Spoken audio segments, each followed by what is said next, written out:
Buenas tardes, agradezco mucho la cordial invitación del doctor Varela y la oportunidad que me dio a mi maestro, el doctor Roberto Cervantes, de calificarme una presentación. Aquí lo tengo de juez. Esperemos hacer lo mejor que se pueda.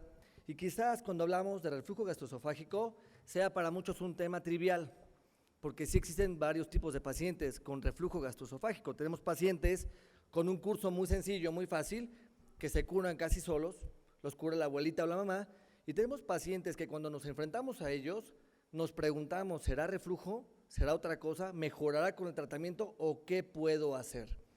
Y entonces el reflujo ha cambiado mucho en cuanto a su diagnóstico y tratamiento, y lo más importante de la plática es que reconozcamos cuáles son los mecanismos fisiopatológicos involucrados en la actualidad en el reflujo gastroesofágico, cuáles son las principales causas, y dependiendo de eso será el éxito de nuestro tratamiento, que son los objetivos de la plática que a continuación vamos a dar. El reflujo gastroesofágico, todos sabemos que es un proceso fisiológico, es normal, lo tenemos generalmente después de comer todos los seres humanos, y uno que otro rumiante también, ¿no? Y la particularidad, vean, es que lo podemos medir. El tiempo generalmente dura menos de 3 minutos después de comer, y lo tienen todos, ¿no? Todos. Obviamente los recién nacidos, prematuros, de bajo peso, tendrán, por sus particularidades de la maduración del tubo digestivo, unas características especiales que los hagan una población de mayor riesgo. Y vean, cuando hablamos de la enfermedad por reflujo gastroesofágico, nos referimos al conjunto de signos, síntomas o complicaciones que son secundarios a un proceso de reflujo continuo, crónico, que rebasa los mecanismos de protección o específicamente a causas que lo promueven, que además pueden tener otras complicaciones. Y vean, en esta publicación que tiene algunos años, según la clasificación internacional de las enfermedades, vean la frecuencia del reflujo, aparentemente un 12.3% de lactantes que lo presentan, el 1% en todas las demás, las restantes edades pediátricas, pero condiciona un elevado costo de salud, pero no solamente en el tratamiento, también en el diagnóstico y en algunas otras opciones terapéuticas, que aquí podemos hablar de las quirúrgicas en algunos pacientes que no podría ser quizás la última opción. Vean, lo más importante en el reflujo es reconocer también que tenemos niños que pueden tener síntomas de alarma o muy molestos con pocos o muy pequeñas cantidades de regurgitaciones. Recordemos que la regurgitación es el síntoma más frecuente de reflujo gastroesofágico en los niños, y el reflujo pues, es el paso del contenido gástrico a través del esófago, que lo pueden tener hasta la boca y el niño sacarlo sin esfuerzo. Por eso cuando nos enfrentamos a un niño de estas características le preguntamos a la mamá, oye, cuando saca la leche por la boca, ¿lo hace con esfuerzo o sin esfuerzo? No, fíjate que lo muevo y se le sale solito. Eso es regurgitación. Cuando el niño obviamente emplea una náusea, el uso de músculos accesorios abdominales y torácicos y expele el alimento con esfuerzo, eso es vómito. Hay niños que pueden tener una gran cantidad de regurgitaciones y por el estímulo en lo que son los nervios aferentes faríngeos, bueno, pueden condicionar un vómito, pero es muy importante hacer esa diferenciación entre regurgitación y vómito, porque si un niño solamente presenta vómito en todas las tomas de leche y tiene avidez por tomar leche y no gana peso y talla, posiblemente nos enfrentemos a otra patología muy diferente que podría obedecer a una causa anatómica como una estenosis pleórica infantil. Y entonces en los pacientitos, vean, podemos tener eventos de regurgitaciones mínimas y el niño gran cantidad de síntomas de molestia. Quizás se trata de un esófago hipersensible, pero no solamente un esófago hipersensible, un estómago y un intestino inflamados. Entonces ahí estaremos pensando quizás en otra posibilidad diagnóstica o causa que se esté presentando con reflujo, y quizás yo pueda hacer una acotación a la alergia a las proteínas de la leche de la vaca. Y tenemos por otro lado pacientes con reflujos severos que tienen síntomas mínimos, generalmente en edades después del año o 2 años. En cuanto a la epidemiología, bueno, más o menos el doctor Van den Plas, hace algunos ayeres ya, hizo en un estudio donde se presentaba que 10% de una población no seleccionada de 549 lactantes presentaban reflujo gastroesofágico, y vean, 20 a 30% de los niños regurgitan y o vomitan, la mayoría antes de los 2 meses, lo cual quiere decir que existen mecanismos de maduración del tubo digestivo que van mejorando con la edad. Entonces la evolución del reflujo debería ser esta, muy frecuente en los primeros meses de la vida y después declinan. ¿Por qué? Porque mejoran los mecanismos de presión de esfínter esofágico inferior, mejora el vaciamiento gástrico, el niño está más tiempo sentado, cambia el tipo de alimentación. Entonces, esta en teoría debería ser la evolución de la regurgitación o el reflujo gastroesofágico en niños. Aceptamos que existe un pico de mayor número de regurgitaciones entre los 4 y 6 meses de edad, casi hasta un 67%, y luego declina. Quizás muchos lo podemos asociar a que entre el cuarto y sexto mes el niño ya empieza a intentar rodarse de un lado, aumenta la presión intraabdominal, y al aumentar la presión intraabdominal, la presión del esfínter esofágico inferior puede ceder un poco. Recuerdo, y vamos a ver más adelante los mecanismos involucrados. En esta diapositiva lo que intento ilustrar es cuál es el mecanismo fisiopatológico asociado al reflujo gastroesofágico. Vamos a recordar que aquí está el esófago, ¿de acuerdo? Aquí está el diafragma, y entonces existe una porción del esófago que está por debajo del diafragma, y aquí se ubica el esfínter esofágico inferior. Después viene el fundus gástrico, el cuerpo, el antro, aquí está el píloro, y después viene el paso hacia el duodeno, donde está el píloro, obviamente. Entonces, en los niños, en los adultos, en los escolares, pueden existir relajaciones transitorias de este esfínter esofágico inferior no asociadas con la deglución. Es decir, el niño no deglute y hay relajaciones muy importantes. Aunado a un esófago corto, eso puede promover un paso más constante de todo lo que está en el estómago, o sea, ácido, pepsina, bilis, lo que sea. Además, pueden existir o coexistir otros mecanismos. Por ejemplo, recordemos que el estómago tiene un mecanismo de motilidad que depende de los alimentos. El alimento pasa por el esófago, llega al fundus gástrico y el fundus se dilata, se acomoda para recibir el alimento, que cuando es líquido se acomoda relativamente fácil, ¿de acuerdo? Y después por ondas de contracción del cuerpo pasan al antro y después al duodeno. ¿Qué pasa si un niño toma el alimento de forma frecuente? Si la mami no prepara bien la fórmula, pone primero el polvo y después el agua y la concentra, que aumenta la osmolaridad, la densidad calórica, la cantidad de proteínas, obviamente la acomodación gástrica será más lenta, tardará más tiempo en pasar hacia el cuerpo y el antro y tendrá mayor tiempo de colocación en el fundus, que por proximidad y por su misma dilatación disminuye la presión del esfínter y por proximidad permite que haya mayor número de pasos del alimento al esófago. Entonces, si la mamá no sabe preparar adecuadamente la fórmula, si no le extrae adecuadamente el aire deglutido, si es un prematuro, si le damos de comer de forma frecuente y una mayor cantidad, esto puede promover que exista mayor número de eventos de reflujo gastroesofágico, ¿de acuerdo? Entonces, mucho de cuando hablamos de técnica de alimentación está involucrado en esto. El niño que tiene más riesgo de tener regurgitaciones frecuentes es el niño prematuro, de bajo peso, el de término, asociada a una inadecuada técnica de alimentación.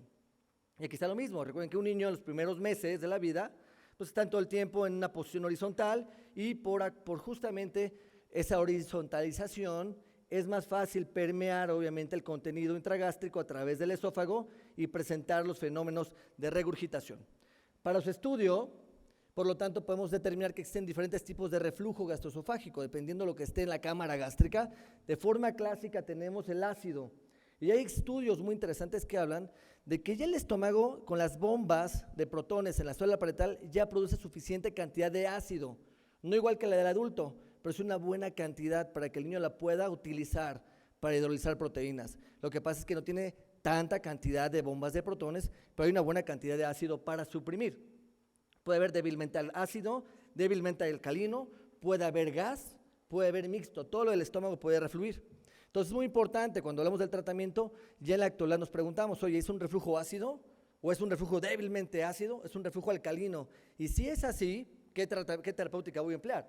Según vean, la causa, puede haber un reflujo fisiológico, que es el que obedece a los cambios de maduración del tubo digestivo, en un niño que come y puede presentar 1 o 2 eventos de regurgitación, pero come bien, crece bien, evacúa bien, duerme bien, a ese no le pasa absolutamente nada y con el tiempo va a mejorar.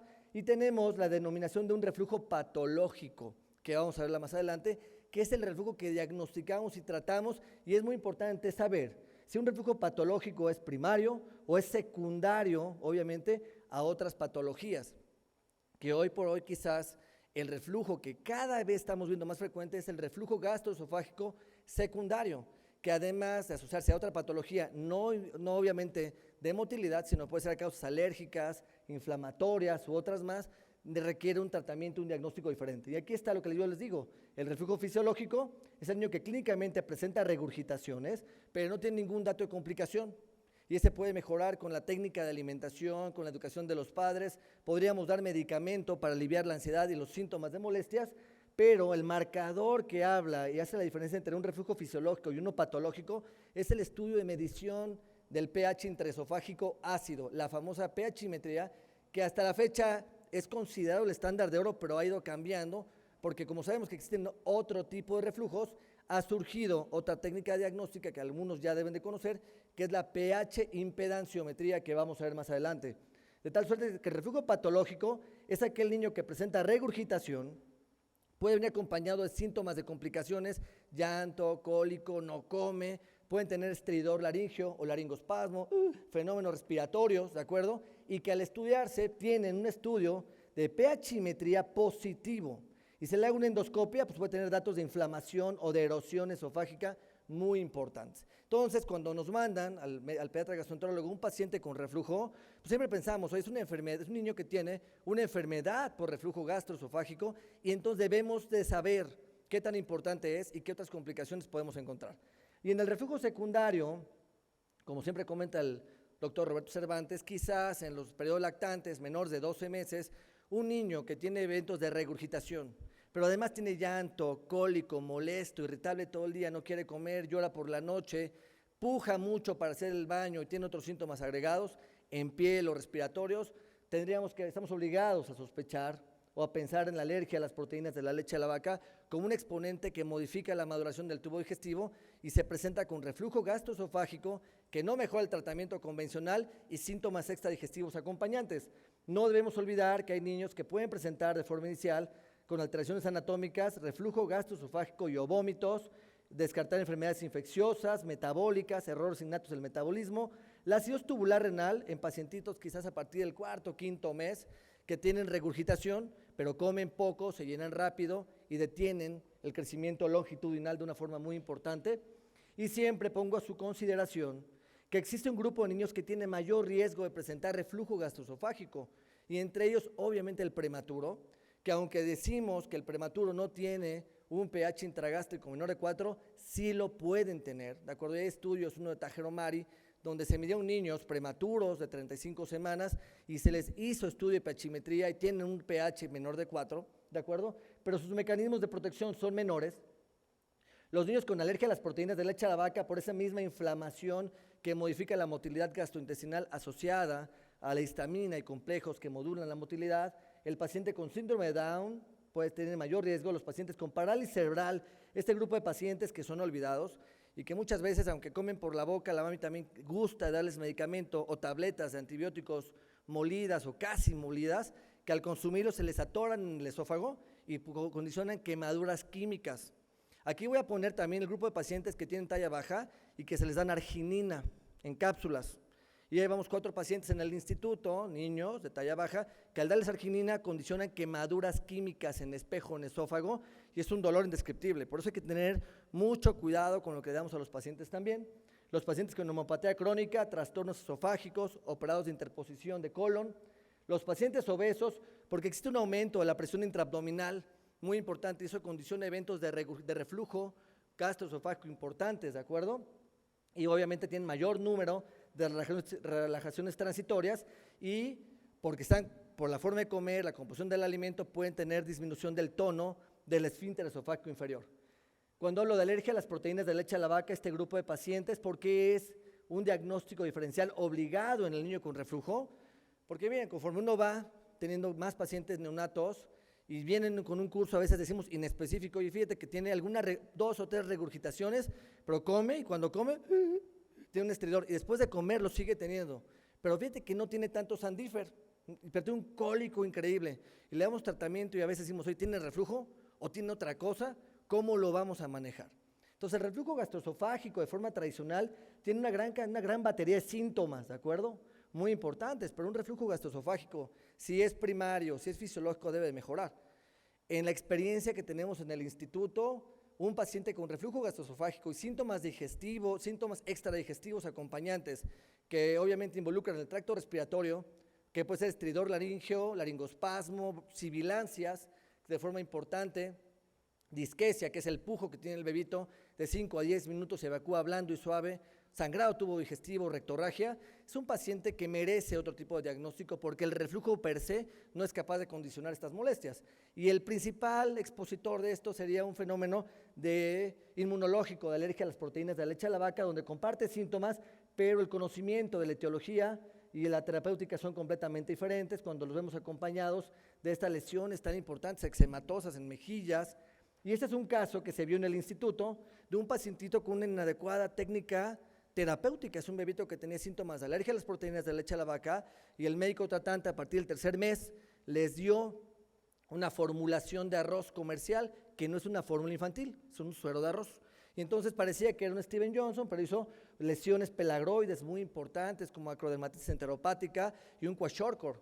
Y entonces el niño cuando llegó a terapia intensiva, lo vimos nosotros en el hospital, 15 días después de una fórmula elemental, véanlo, aquí está, todo se recuperó. Por eso es muy importante reconocer la importancia del tratamiento del reflujo gastroesofágico, que cada vez entre más lo sabemos y más lo vemos, a veces más dudas también llegan a nuestra mente. Y recuerden que existe un reflujo silente, que puede ser inclusive condicionado por nosotros, es decir, tenemos un niño con regurgitaciones y entonces no sabemos si tiene mucho llanto, cólico, podemos ocupar alguna fórmula que contiene espesante o agregarle espesante a la fórmula infantil y el niño ya no tiene tantas regurgitaciones, pero sigue retorciéndose, sigue con cólico, sigue adoptando una posición de Sandifer y entonces puede seguir existiendo paso del material intragástrico al esófago con síntomas extradigestivos, inclusive respiratorios, que pueden ser nocturnos. Recuerden que en la noche los mecanismos de aclaramiento esofágico, de limpieza del esófago con la motilidad esofágica son menores, porque también hay menor cantidad de saliva, y la saliva condiciona que exista peristalsis. Y en la noche todos tenemos menor producción de saliva. Desde la forma, hablando de la presentación clínica, obviamente esta tiene una variación con edad. En los lactantes, los síntomas más frecuentes son regurgitación, irritabilidad, rechazo a la alimentación, ¿de acuerdo? Son los más importantes. En la etapa preescolar, más o menos pueden asociarse a dolor abdominal, y ya en escolares y adolescentes pueden referir un dolor abdominal muy localizado en la boca del estómago, ¿de acuerdo? Referir pirosis, esa sensación ardorosa que es retroesternal, o disfagia. Esos dos síntomas clínicos son obligados de estudiar, ¿de acuerdo? De ser estudios de diagnóstico, pero que un niño que experimenta disfagia puede ser ocasionado por una esofagitis erosiva importante que le dificulta el paso del alimento o un trastorno, una patología diferente como acalasia o estenosis esofágica. Entonces se deben de estudiar y los síntomas respiratorios quizás son hoy por hoy tos crónica, hiperreactividad bronquial, el asma del lactante, eventos que ponen en peligro la vida, el laringospasmo, los que más hacen correr a los papás al servicio de urgencias para que se traten y decimos, oye, ¿es o no es reflujo? ¿Y en qué momento es el más adecuado para estudiarlo o no estudiarlo? Nosotros pensamos que siempre es importante estudiar a los niños y sobre todo también tratarlos. Existe un concepto de reflujo persistente según el número de regurgitaciones. Quizás un niño que tiene 2, 3 regurgitaciones escasas de 5 o 10 mililitros, si tiene buen peso y buena talla no hay ningún problema. En este concepto lo que podemos ver es que si el niño tiene un mayor número de regurgitaciones, pero si el niño tiene buen peso, buena talla, inclusive pueden tener mayor peso del esperado para la edad, pues eso puede ser una alteración en la técnica de alimentación, una sobrealimentación. Pero si el niño tiene un mayor número de regurgitaciones en todas las tomas, no gana peso, no gana talla, está molesto todo el día, este niño es obligado a estudiarlo. Entonces el indicador clínico más importante en reflujo también será el peso y la talla, que todos contemos con un infantómetro y una báscula en condiciones adecuadas, donde los síntomas respiratorios, vean, no son los más frecuentes, pero cuando se presentan son el reto diagnóstico más importante, porque algunos pensarán, no, es que este niño está broncoaspirando, y yo siempre les digo, a ver, de todos los pacientes neurológicos que tenemos en el consultorio, ¿cuántos han broncoaspirado? Y comen por la boca. ¿Por qué un niño normal se va a broncoaspirar? Porque es el primer concepto, ¿no? Entonces recuerden que podemos tener eventos de estridor laríngeo sin broncoaspiración realmente completa o parcial en estos niños. ¿Cuándo hacemos estudios? Cuando tenemos esta duda diagnóstica según el grupo de síntomas a los que nos enfrentemos, donde los respiratorios y alteraciones de peso y talla, síntomas obviamente de digestivos de importancia, sangrado tubo digestivo, es obligado a hacerlos para identificar la causa, presentaciones atípicas, cuando hay complicaciones, como ya lo comentamos, en detención de crecimiento, si pensamos en casos como aseos tubular renal u otras patologías según el grupo de edad. Y en algunos niños, cuando tenemos un reflujo gastroesofágico severo con esofagitis erosiva importante, bueno, serviría, ¿no?, para tener un inicio del tratamiento y con eso elaboramos un pronóstico terapéutico de estos niños. Toda la batería clínica de diagnóstico, vean, cuando hablamos de los síntomas, estos no son obviamente suficientemente importantes para poder elaborar un diagnóstico, no nos permiten saber la causa ni la gravedad de la molestia, pero sí, bueno, nos son orientadores en este punto. Cuando hablamos de los estudios varitados, recordemos que estos son como pintar la tubería y permiten identificar alteraciones anatómicas, ya sean por estenosis, malrotación intestinal, estenosis pilórica. No son útiles para el estudio del reflujo gastroesofágico patológico asociado a síntomas respiratorios u otros síntomas extradigestivos, solamente sirven para identificar complicaciones o malformaciones anatómicas, ¿de acuerdo? Y bueno, todos sabemos que pueden existir, vean, 3 a 4 episodios de reflujo en un estudio dinámico de fluoroscopía. O sea, sí sirve, sabemos que tiene reflujo, pero no podríamos hacer una correlación, ni podemos saber en un día cuántos eventos de reflujo tiene, si son mayores en la noche o en la mañana. Y vean, aceptamos más o menos que un niño puede tener 30 más menos 20 episodios de reflujo medidos por pachymetría. Yo más adelante les voy a comentar unas pachymetrías. Podemos identificar hernias de hiato, estenosis pilórica a través de este estudio de serie, o vean, una alteración en el mecanismo de la deglución. Oye, ¿tiene reflujo? O desde que come se le viene aquí a la vía aérea, ¿no?, en pacientes con daño neurológico importante, pero nadie queremos ver esto. La pachymetría hasta la fecha es considerado, digo hasta la fecha porque eso está cambiando, el estándar de oro porque permite, es un estudio dinámico, fisiológico, permite medir la presencia de ácido del estómago en el esófago por 24 horas y podemos hacer una relación por la noche con síntomas nocturnos, por el día, asociado con la posición, con las comidas. Este es el Digitrapper que ocupamos normalmente, ¿de acuerdo? Vean la sensibilidad de un 70 a un 100%, y cuando lo combinamos con una impedanciometría, pues vamos al 95%, muy importante. Quizá la principal indicación son los niños que vemos con tantos síntomas respiratorios, tos crónica, dolor de garganta, ronquera matutina, acompañado de pirosis, dolor abdominal, no comen. Ese grupo de niños que podemos dar un tratamiento empírico, se podría hacer, pero también se podrían estudiar. Oye, a ver qué tan importante es el reflujo y podemos dar un tratamiento dirigido completamente también a este grupo de pacientes, o los que tienen asma de difícil control. Vean, apnea infantil, el doctor Eric Toro con la doctora Rosi Pines hicieron un estudio también asociado a laringospasmos en este grupo de pacientes. Es un estudio que está corriendo en el instituto, y cuando hacemos una medición, generalmente ocupamos los criterios de Boyle. Ya me acabé el tiempo, ¿verdad? Qué barbaridad. Voy a ser regañado. Entonces, ¿me quedan 5 minutos todavía o ya? 2 minutos, bueno.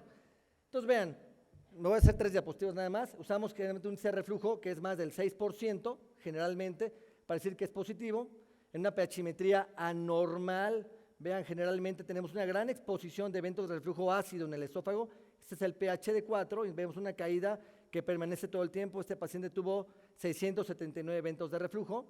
Y este es un patrón fásico que se ha escrito, tenemos una publicación, podemos hacer una identificación del reflujo gastroesofágico asociada a alergia a las proteínas de la leche de la vaca. En los pacientes donde vemos que comen y hay una caída continua del pH, vuelve a comer el paciente, otra vez se recupera hasta el siguiente alimento. Este normalmente lo identificamos en un 29% de los pacientes con alergia a las proteínas de la leche de la vaca. Me voy a ir a la endoscopia. Esta es la impedanciometría, ya nosotros la hacemos actualmente en el hospital, estamos estrenando equipo en la nueva unidad de motilidad y sirve para detectar reflujos no ácidos. Este es un catéter de pachímetro aquí abajo y aquí están los catéteres del impedanciómetro. Entonces el niño come y podemos ver cómo baja el alimento y luego cómo sube otra vez el alimento y no hay caída del pH ácido. Entonces este es un reflujo que puede ser inclusive no ácido. Y aquí tenemos un reflujo ácido, cómo hay caída del pH, entonces nos permite conocer la naturaleza del material refluido. Es algo realmente, cuando lo hacemos, muy bonito, y ya somos el primer servicio de gastroenterología de Latinoamérica con la manometría de alta resolución pediátrica. Eso sí, estamos muy orgullosos de esto, y una unidad de nutrición de investigación clínica también. La endoscopia sirve para detectar complicaciones, y vean, inclusive hernias de hiato con erosiones muy importantes, úlceras esofágicas o en algunos casos la normalidad, obviamente, y sirve para tomar biopsias y poder establecer un diagnóstico. Ya no hacemos gamagrama, yo con esta voy a terminar. Recuerden que el tratamiento del reflujo de eventos va en virtud o va muy dirigido a la causa, al tipo de paciente, y si es posible hacer estudios de diagnóstico, pues qué mejor, ¿de acuerdo? Para poder identificar y dar el tratamiento de esa forma, y quizás en las medidas generales siempre recuerden la técnica de alimentación, la forma de preparar la bebida del niño, si toma leche materna, la frecuencia también, y del tratamiento farmacológico solamente les adelanto, los inhibidores de bomba de protones son hoy por hoy todavía el tratamiento de elección para el reflujo gastroesofágico ácido en niños, ¿de acuerdo? Son un medicamento que está aprobado aparte de prematuros y se debe dar siempre antes del alimento, porque se consumen y son una prodroga que se debe de activar. Entonces, se da antes del alimento porque cuando ya está en sangre, en buenas concentraciones plasmáticas, el niño come y se prenden todas las bombas de protones y el medicamento se fija de forma irreversible algunos dosis dependiente, y el medicamento da una vida media según como lo estemos administrando. Entonces, yo con esto termino. Agradezco mucho su presencia, la invitación, y bueno, voy a acabar con esta última diapositiva que es de nuestro maestro, el doctor Jaime Ramírez Mayans, que siempre pensamos en esto cuando hablamos del reflujo gastroesofágico. Yo agradezco mucho su invitación, muchas gracias.